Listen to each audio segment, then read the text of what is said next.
Abençoados e abençoadas, graça e paz.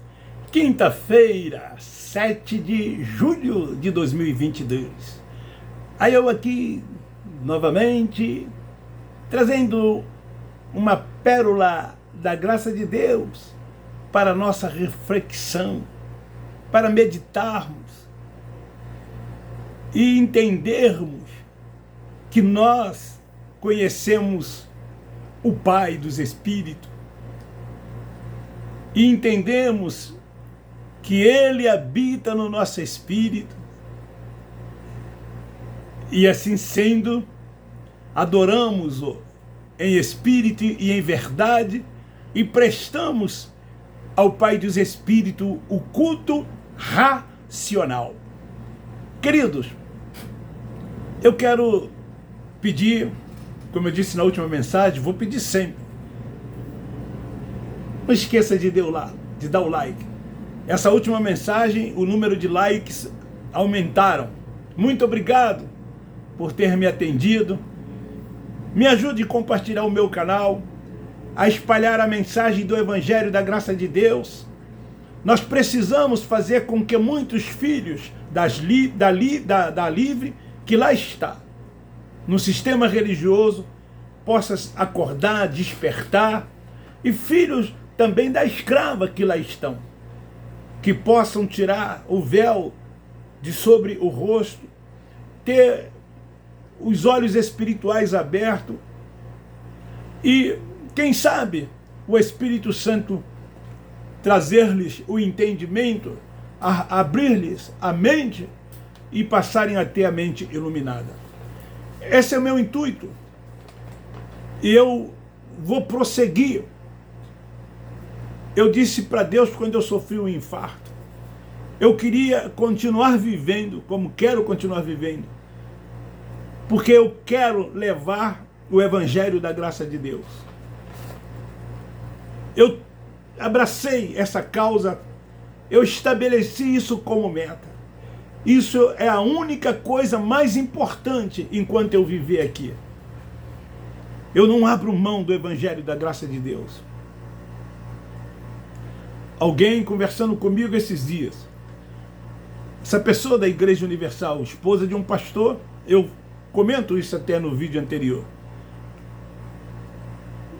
E então, eu disse para ela, porque ela perguntou assim: você, com todo o conhecimento que se diz ter, e já que ficou quase 50 anos na igreja evangélica, você vai continuar fora? Você não vai voltar para lá? Eu falei: nunca mais. Nunca mais. Eu tenho até uma mensagem que o título é: a melhor coisa que eu fiz foi sair, aspas, da igreja. E quem tem a mente iluminada nunca mais volta para este lugar. Quando as pessoas descobrem a liberdade do Evangelho da Graça de Deus, quando as pessoas descobrem que durante anos e anos e anos foram aprisionadas nestes lugares, sendo enganadas,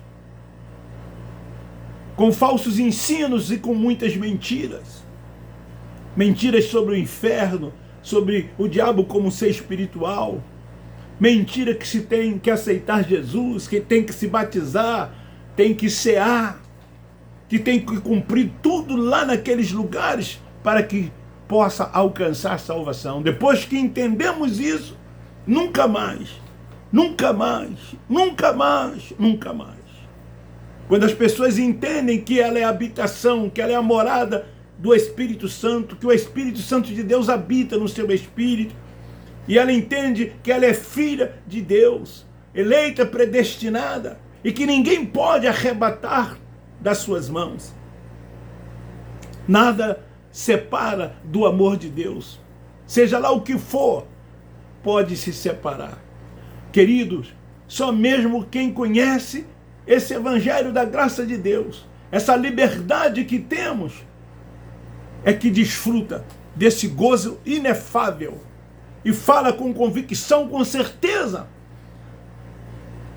desse evangelho. E nunca mais. Nem para visitar. Nem para visitar. Queremos lá estar.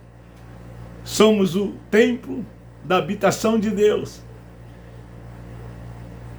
E adoramos o Pai em espírito e em verdade. Vamos lá. João capítulo 4, versículo 21 diz assim: Disse-lhe Jesus: mulher, crê-me, a hora vem em que nem neste monte, nem em Jerusalém adorareis o Pai.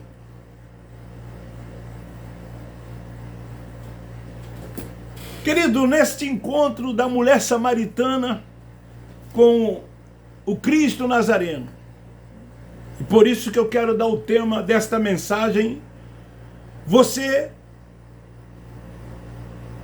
sem essas coisas não há adoração para os religiosos.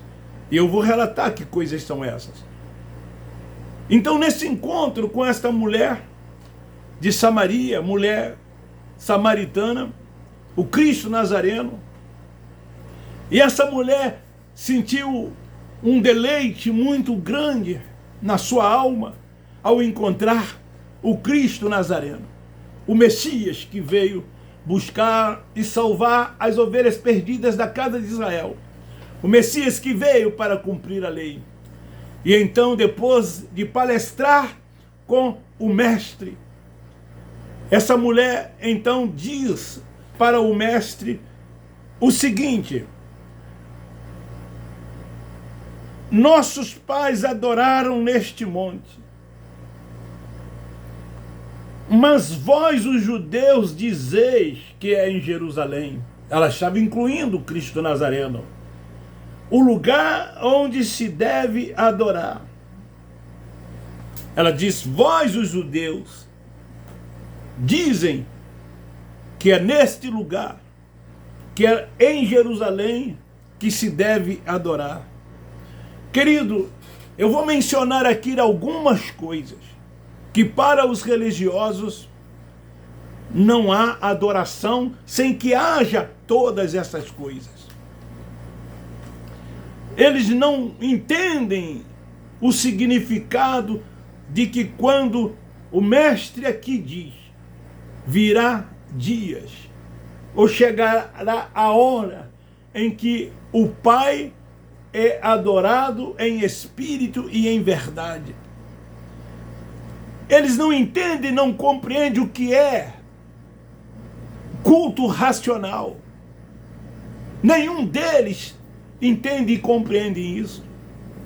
Eles darão múltiplas respostas do que é adorar o Pai em espírito e em verdade, do que é culto racional. Essa mulher, ela ouviu muito dizer da importância de se adorar nos montes. Ouviu dizer que era também no templo em Jerusalém. E era mesmo.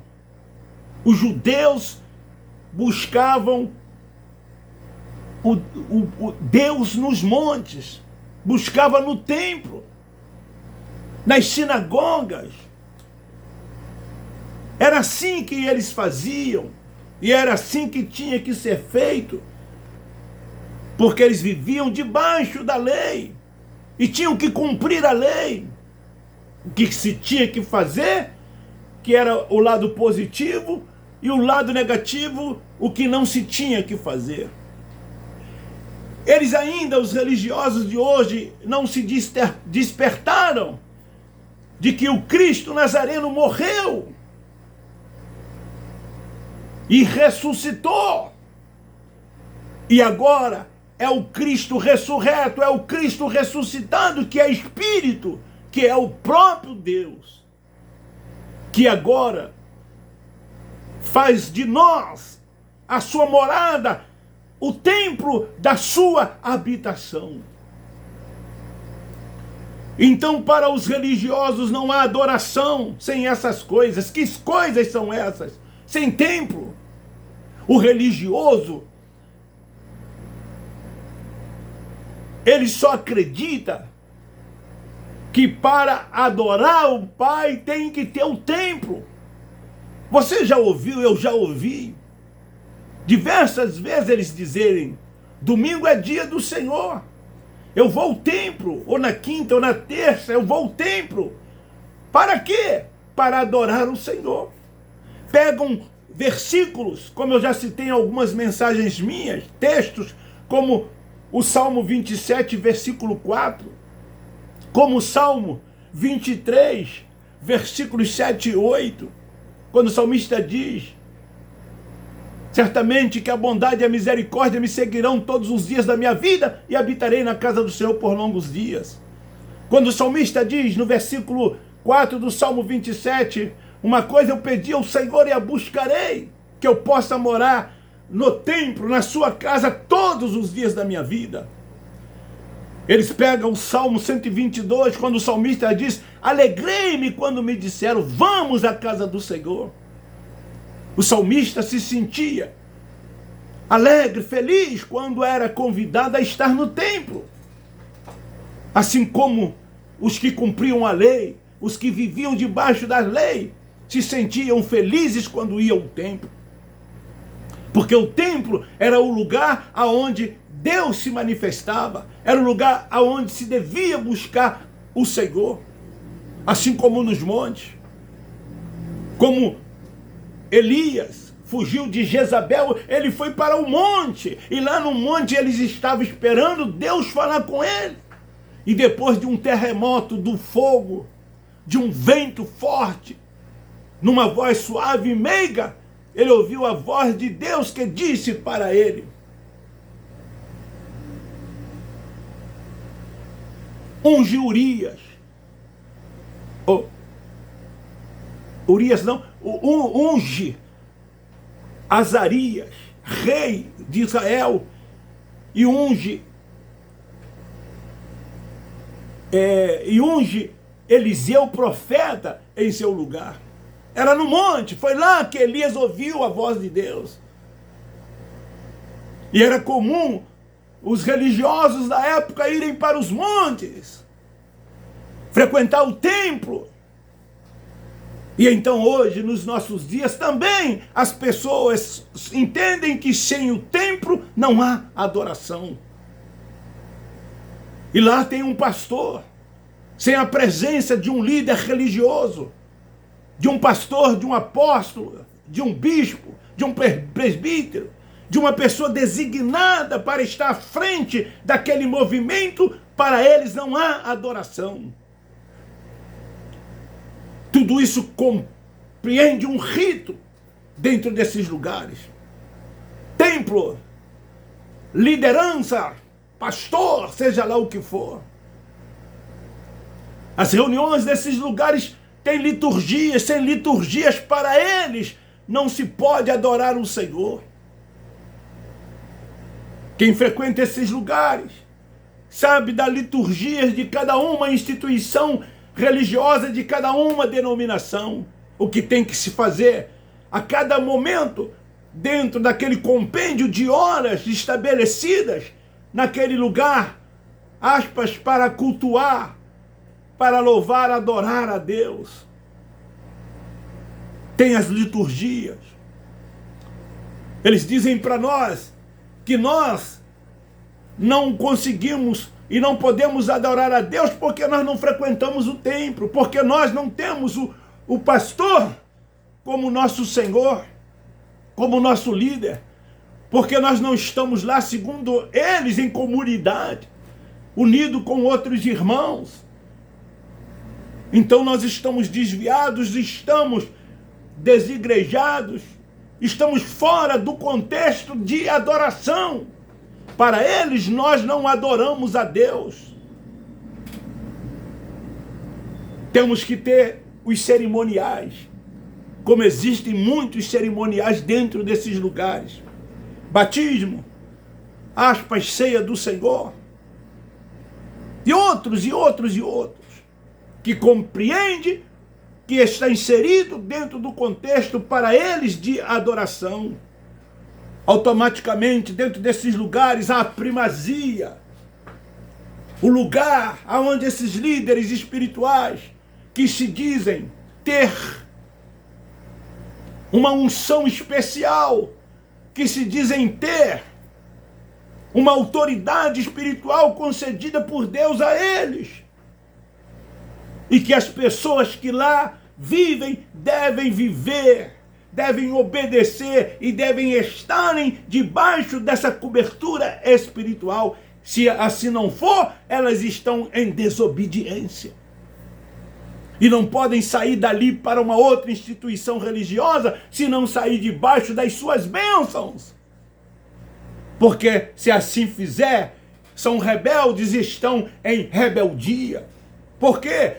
Por causa da primazia, do primeiro lugar, do status, das posições que eles ocupam e dos títulos que eles têm.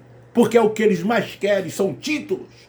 E quando as pessoas começam nesses lugares, já, de novo, elas já vão entendendo que ali se faz uma carreira e vai alcançando posições, desde auxiliar, em algumas chama de obreiros, aí vai ao diaconato, ao presbitério, evangelista, pastores e assim por diante. E aí as pessoas começam a buscar. E quando os seus líderes os chamam para uma missão, para uma consagração, isso é tudo para elas. Elas ficam numa felicidade que você não possa imaginar. E se orgulham, porque em cada posição nesses lugares você tem a sua carteirinha e ali dizendo a posição que você ocupa. E como eu disse numa das últimas mensagens, eles gostam muito de saírem para visitar outras, aspas, igrejas, e lá dão suas carteiradas e ocupam-lhes a posição que lhes é devida. É assim que acontece nesses lugares, e segundo eles, tudo isso faz parte de uma adoração a Deus. Queridos, Deus é Espírito. Deus é Espírito. Nós não o vemos com os nossos olhos humanos, porque Deus é Espírito. E Ele, como Espírito que é, Ele habita no nosso espírito, não nesse corpo mortal, que para nada serve segundo o próprio Cristo, e que um dia vai voltar ao pó da terra, e vai se desfazer, e de lá nunca mais vai subir, segundo Jó 6:9. Mas o Espírito que é santo, porque é a habitação de Deus, esse volta para o Pai de onde veio. Salvo engano, Eclesiastes capítulo 12, versículo 7. O culto racional, na consciência, na mente, com entendimento, abrindo mão de todos esses ritos, de todo esse contexto de coisas que eu relacionei e outras, para se adorar.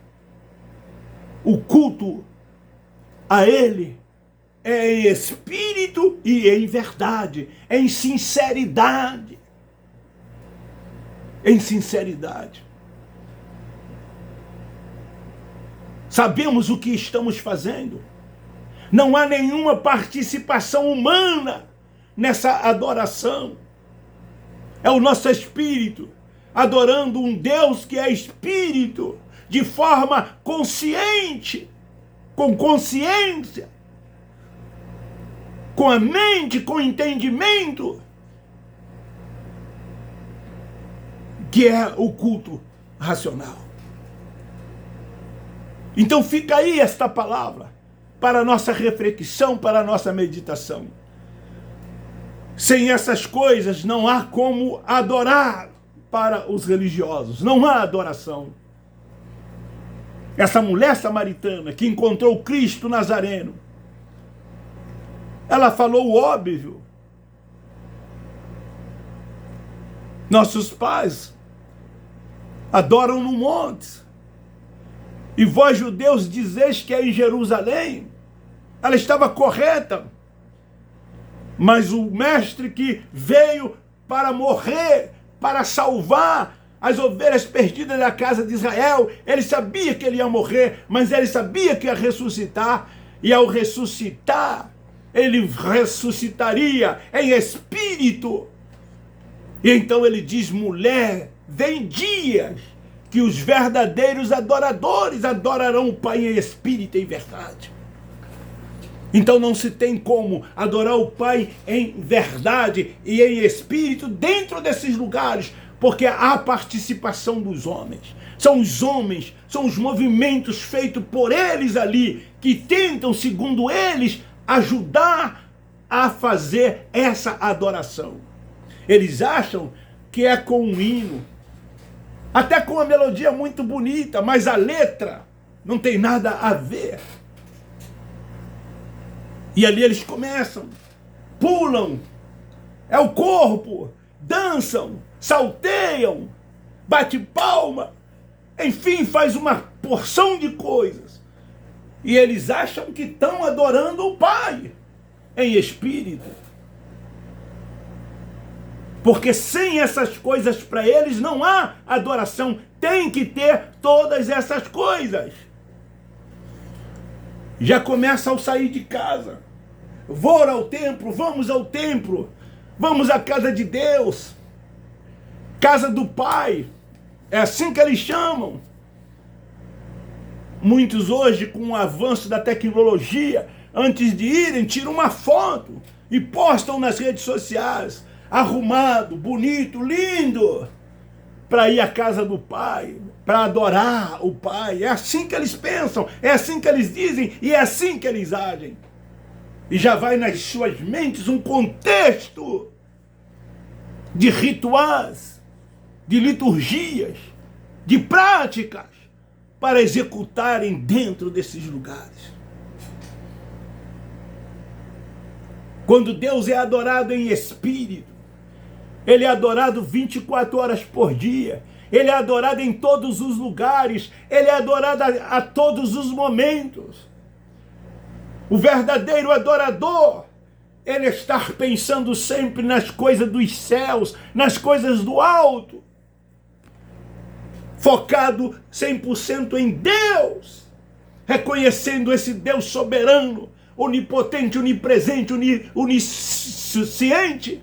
E que não há nenhum inimigo, nenhum adversário, não há ninguém que possa enfrentá-lo, contê-lo, retê-lo, porque ele é único, ele é único, ele é único. E quando o seu filho se manifestou na natureza humana e veio cumprir tudo que tinha que se cumprir, ao ressuscitar, ele desce nas profundezas do abismo e de lá ele resgata os espíritos que até então, quando morriam, eram retidos ali pela morte. E então, ó morte, onde está a tua vitória? Tragada foi a morte na vitória. Era um inimigo que tinha, que existia, mas ele foi vencido. Ele venceu a morte. Deus soberano, Pai eterno, bondoso, misericordioso, de infinita compaixão. A primazia é dele, o poder é dele, o domínio é dele, tudo é dele, tudo pertence a ele. Ele não divide a sua glória com quem quer que seja, ele não divide a sua glória com ninguém. E o que nós mais vemos dentro desses lugares é eles tentando dividir a glória que é de Deus. Fica aí essa palavra, para a nossa reflexão, para a nossa meditação. Somos abençoados. Divulgue e compartilhe, se você entendeu, se você compreendeu. Se você crê, divulgue. Faz esta palavra chegar a centenas de milhares de pessoas. Vamos espalhar essa boa semente. Vocês percebem que na pregação da graça de Deus, Deus ele é enaltecido, o homem nunca, jamais. Somos todos iguais. Não tentamos tomar nem dividir a sua glória. Não queremos estar em evidência. Não somos líderes de ninguém, líderes de quem quer que seja. Apenas a mente iluminada, recebendo dele essa pérola da graça de Deus. E assim sendo, nós vamos compartilhando, avançando, crescendo em graça e entendimento. Beijo no seu coração, um forte abraço, graça e paz. Abba Pai, Abba Pai, Abba Pai.